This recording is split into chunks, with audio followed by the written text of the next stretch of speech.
Welcome to Pindar Poetry. We hope you learned something new. You begin by confirming permissions. Make sure you are a team owner or have admin rights. Once confirmed, verify SharePoint and OneDrive retention settings so deleted channel files can be recovered. Next, open the Microsoft Teams Admin Center and navigate to the specific team, locate its team ID and member list. These steps set the stage. Without proper permissions and retention, channel content cannot be restored.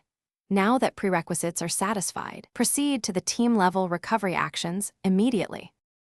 Once done, go to the team's SharePoint site and inspect the recycle bin for the deleted channel folder. This holds chats files and attachments. If you find the folder, use SharePoint's restore option to put files back into the document/general or specific channel folder.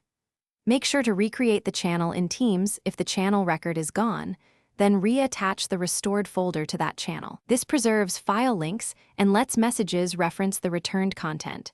It also prevents orphaned files. You finish by verifying the Channel Files tab shows restored content and that folder permissions mirror the original member's access. If messages themselves are missing, consider restoring from a team backup or use e-discovery and compliance exports to recover chat content. Make sure to sync permissions and test by posting a message and opening a restored file. If anything goes wrong, check the SharePoint Online Recycle Bin Retention Policy and your admin permissions first. Those are the most common.